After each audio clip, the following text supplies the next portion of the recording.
ચાલો વિદ્યાર્થી મિત્રો, હવે આજના લેક્ચરમાં આપણે જુદા જુદા તત્વોની ઇલેક્ટ્રોનીય રચનાઓ વિશે અભ્યાસ કરીશું। તો સામાન્ય રીતે ઇલેક્ટ્રોન રચના એટલે શું? તો મિત્રો, ઇલેક્ટ્રોન રચના એટલે પરમાણુની જે કક્ષકો છે એ કક્ષકોમાં ઇલેક્ટ્રોનની વહેંચણીને આપણે એની ઇલેક્ટ્રોનીય રચના કહેવામાં આવે છે। બરાબર। તો સામાન્ય રીતે કક્ષકોમાં જે ઇલેક્ટ્રોનીય રચનાઓ છે એ બે રીતે દર્શાવાય છે। એક તો કક્ષકોની સંજ્ઞાઓ દ્વારા। હવે દાખલા તરીકે બેરિલિયમ હોય તો બેરિલિયમનો પરમાણુ ક્રમાંક 4 છે। બરાબર। તો એમાં આવબાવ અને હુનના નિયમનું જે રીતે પાલન થાય એ પ્રમાણે એમાં ઇલેક્ટ્રોન ભરવાના રહે છે। બરાબર। એટલે પહેલી ઓછી ઉર્જા ધરાવતી 1s કક્ષકમાં 2 ઇલેક્ટ્રોન ભરાય, ત્યાર પછી 2s માં 2 ઇલેક્ટ્રોન ભરાય। બરાબર। તો એવી રીતે એના પછી બોરોન હોય તો Z બરાબર 5, તો 1s2 2s2 અને 2p1 ભરાય। અને બીજી રીત એવી છે કે ખાનાઓમાં આપણે ઇલેક્ટ્રોન દર્શાવવાની રીત, એટલે જેમાં આપણે જે કક્ષકો છે એ કક્ષકોનો આણ્વીય જ્યારે ચિતાર દોરીએ ત્યારે આ પ્રમાણેની રીત દર્શાવવામાં આવે છે। બરાબર। જ્યારે ખાનાઓમાં ઇલેક્ટ્રોન દર્શાવવાની જે રીત છે એમાં આપણે સેમ ટુ એવી રીતે અહીંયા કક્ષકની સંજ્ઞા ઉપર આપણે એનો જેટલા ઇલેક્ટ્રોન હોય એટલા ઇલેક્ટ્રોન લખતા હતા। હવે અહીંયા શું કરવાનું છે તો કે ખાનાઓમાં ઇલેક્ટ્રોનને આપણે દર્શાવવાના છે। બરાબર। એમાં જ્યારે ઇલેક્ટ્રોનની આખી જોડ હોય ત્યારે શું કરવાનું, 1s કક્ષક છે તો એ 1s કક્ષકમાં 2 ઇલેક્ટ્રોન। બરાબર। એટલે આમાં બંને ઇલેક્ટ્રોનને આપણે ઉપર નીચે એમ એરાથી દર્શાવીશું।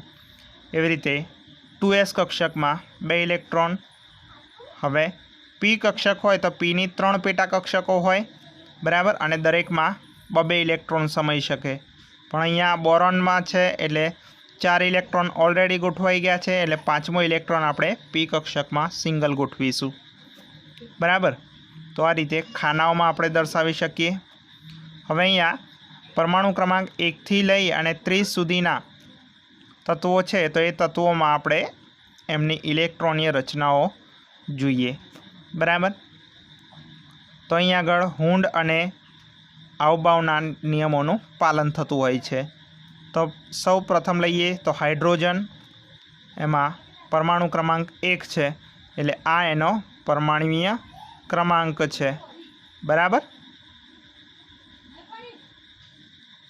પછી આ તત્વ છે અને એમની ઇલેક્ટ્રોનીય રચનાઓ। હવે અહીંયા લઈએ તો હાઇડ્રોજનમાં આપણે 1s1, હિલિયમ લઈએ તો એમાં પરમાણુ ક્રમાંક 2 છે એટલે 1s2। બરાબર। 1s કક્ષકમાં 2 ઇલેક્ટ્રોન ગોઠવાય। પછી લિથિયમ લઈએ તો 1s2, હવે 1s પૂરી ભરાઈ ગઈ છે એટલે પછી આગળ 2sમાં ઇલેક્ટ્રોન દાખલ થાય। બરાબર। હવે અહીંયા જે લિથિયમમાં 1s2, હવે 1s2 ઇલેક્ટ્રોનીય રચના કોની છે તો કે હિલિયમની, એટલે આપણે અથવા એને એવી રીતે પણ દર્શાવી શકીએ કે હિલિયમ। બરાબર। આ રીતે ચોરસ કૌંસમાં આપણે હિલિયમ દર્શાવીએ। પછી 2s1, પછી બેરિલિયમમાં 1s2 2s2। બરાબર। અથવા તો એને આપણે આ રીતે પણ દર્શાવી શકીએ કે હિલિયમ પછી 2s2। બોરોન તો કે 1s2 2s2, હવે 2s પછી આવશે કોનો તો કે p1 2pનો વારો એટલે 2p1 ઇલેક્ટ્રોન, એટલે ટોટલ 5 ઇલેક્ટ્રોન થઈ ગયા। કાર્બન નંબર 6 છે તો કે 1s2 2s2 અને 2p2। બરાબર। અથવા તો એને હિલિયમથી આપણે દર્શાવી શકીએ 2s2 2p2 રીતે। એવી રીતે નાઇટ્રોજન, ઓક્સિજન, ફ્લોરિન અને નિયોન। હવે નિયોનમાં જુઓ પરમાણુ ક્રમાંક 10 છે એટલે અહીંયા p કક્ષકમાં 6 ઇલેક્ટ્રોન પૂરા થઈ જાય છે। બરાબર। એટલે એનું જે છેલ્લું એટલે કે હિલિયમ પછી આવે એટલે હિલિયમ 2s2 2p6 એટલે સૌથી બહારની કક્ષકો આ થઈ, બરાબર. એટલે એમાં એનું અષ્ટક પૂરું થયેલું છે, એટલે એ પોતે નિયોન એ નિષ્ક્રિય વાયુ તરીકે વર્તતો હોય છે, બરાબર. ત્યાર પછી સોડિયમ લઈએ તો હવે સોડિયમમાં પરમાણુ ક્રમાંક 11 એટલે 1s2 2s2 2p6. હવે અહીંયા 2p6 6 કક્ષકમાં પૂરું થઈ ગયું છે. પછી હવે આવે 2p પછી 3s કક્ષકનો વારો એટલે 3s1, બરાબર. અહીંયા આ 1s2 2s2 2p6 એ નિયોનની છે, એટલે આપણે અહીંયા નિયોન 3s1 તરીકે આપણે લખી શકીએ. પછી 3s2, બરાબર, મેગ્નેશિયમ માટે. પછી આવશે એલ્યુમિનિયમ, તો 3s2 પૂરી ભરાઈ ગયેલી છે. હવે પછી આવશે 3pનો વારો, બરાબર. એટલે અહીંયા 3p1 એટલે 3p1 પછી 2 3 4 5 6 એ પ્રમાણે આર્ગોન સુધી ચાલે. તો ત્યાર પછી આવશે પોટેશિયમ અને કેલ્શિયમ, બરાબર. તો મિત્રો એ રીતે આપણે એને આગળ લખી શકીએ. ત્યાર પછી પરમાણુ ક્રમાંક 21થી 30 સુધી છે. Scandium, titanium, vanadium, chromium, manganese, ferric, cobalt, nickel અને કોપર ને ઝિંક, બરાબર. તો હવે સ્કેન્ડિયમ હોય તો સ્કેન્ડિયમમાં 1s2 2s2 2p6 3s2 3p6, બરાબર. હવે આટલી ઇલેક્ટ્રોનીય રચનાઓ કોની છે તો કે આર્ગોનની છે, એટલે આપણે એને આર્ગોન, બરાબર. અહીંયા આર્ગોન. પછી આપણે 4s2 3d1 તરીકે પણ લખી શકીએ, બરાબર. હવે અહીંયા આગળ 4s પછી આવશે 3dનો વારો, એટલે ડી કક્ષકમાં 10 ઇલેક્ટ્રોન ભરાય એટલે 1 by 1 ડીમાં ભરાતા જાય. પણ અહીંયા પરમાણુ ક્રમાંક 24 અને 29ના જે તત્વો છે, એટલે કે ક્રોમિયમ અને કોપર એમ બે તત્વો એ અપવાદ રૂપે જુદી ઇલેક્ટ્રોનીય રચનાઓ દર્શાવે છે. એટલે ખરેખરમાં અહીંયા હોવું જોઈએ એવું કે અહીંયા 3p6, બરાબર, એટલે કે આ જે આર્ગોનની ઇલેક્ટ્રોનીય રચનાઓ છે, બરાબર, આટલી આર્ગોન માટેની છે. તો એના પછી 4s2 હોવા જોઈએ અને 3d4 હોવા જોઈએ, બરાબર. વેનેડિયમમાં આવું છે ને 4s2 3d3, તો અહીંયા એના કરતાં એક ઇલેક્ટ્રોન વધારાનો છે એટલે 3d4 હોવા જોઈએ. પણ અહીંયા થાય છે કેવું તો કે 4sમાં એક જ ઇલેક્ટ્રોન રહે અને એક ઇલેક્ટ્રોન જે હોય એ 3d કક્ષકમાં જતો રહેતો હોય છે, એટલે 3d કક્ષક એ અર્ધપૂર્ણ ભરાયેલી હોય છે. ટોટલ 10 ભરાયેલા હોય ઇલેક્ટ્રોન, બરાબર, ડી કક્ષકમાં, પણ અહીંયા ક્રોમિયમમાં 5 ઇલેક્ટ્રોન એટલે એને અર્ધપૂર્ણ ભરાયેલી કહીશું. તો એવી રીતે કોપરમાં જોઈએ તો અહીંયા કોપર પહેલાંનો નિકલ છે એટલે 3d8 એમાં છે, 4s2 3d8 છે. તો અહીંયા થવું જોઈએ શું 4s2 3d9, બરાબર. પણ એની જગ્યાએ શું થઈ જાય છે, 9ની જગ્યાએ 10 ઇલેક્ટ્રોન ત્યાં જતા રહે છે, એટલે 4sમાં એક જ ઇલેક્ટ્રોન રહેતો હોય છે, બરાબર. તો આ થઈ ઇલેક્ટ્રોનીય રચનાઓ. ત્યાર પછી હવે સ્વાધ્યાય જોઈએ મિત્રો. તો સ્વાધ્યાયમાં દાખલાઓ જોઈએ તો જુઓ, પહેલાં શું કીધું છે, દાખલા નંબર 1, ઇલેક્ટ્રોનની સંખ્યા ગણો કે જેને ભેગા કરવાથી 1 ગ્રામ વજન થાય. અને બીજું એવું કીધું છે 1 મોલ ઇલેક્ટ્રોનનો ભાર અને દળ પણ ગણો, બરાબર. હવે ઇલેક્ટ્રોનની સંખ્યા ગણવાની કીધે છે કે જેને ભેગા કરવાથી કેટલા વજન થાય 1 ગ્રામ. હવે મિત્રો તમે જાણો છો કે 1 ઇલેક્ટ્રોનનું દળ કેટલું થાય તો કે 9.1 × 10⁻31 કિલોગ્રામ થાય, બરાબર. તો 9. એને ઉલટી રીતે આપણે લખીએ તો કે 9.1 × 10⁻31 કિલોગ્રામ બરાબર 1 ઇલેક્ટ્રોન. તો હવે 1 ગ્રામ એ કેટલા, હવે 1 ગ્રામ બરાબર કેટલા કિલોગ્રામ થાય, કારણ કે અહીંયા આપણને 1 ઇલેક્ટ્રોનનું વજન કિલોગ્રામમાં આપ્યું છે, એટલે 1/1000 એટલે કહેવાય 0.001 કિલોગ્રામ બરાબર કેટલા ઇલેક્ટ્રોન, તો 0.001 × 1 ભાગ્યા 9.1 × 10⁻31 બરાબર, એટલે 0.001 ભાગ્યા 9.1નું સાદુરૂપ આપશો તો આપણને આટલું મળશે, બરાબર. 1.09 × 4 गुण्या 10⁻31 ए ऊपर जाए तो 10⁻31 थई जशे बराबर। एटले आनुं बेनुं सादुरूप आपशो तो 31 मांथी 4 जाए एटले 27 तो 1.09 गुण्या 10⁻27 इलेक्ट्रॉन थशे बराबर। एटले इलेक्ट्रॉननी संख्या एटली थई 1 ग्राम में 1.09 गुण्या 10⁻27 घात जेटला इलेक्ट्रॉन होय बराबर। त्यार पछी एमां आगळ जोईए तो के इलेक्ट्रॉननो वीजभार पण गणवानो छे।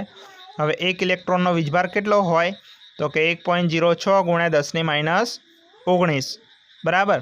तो हवे 1 मोल एटले केटला थाय तो के 6.022 गुण्या 10⁻23 घात इलेक्ट्रॉन बराबर।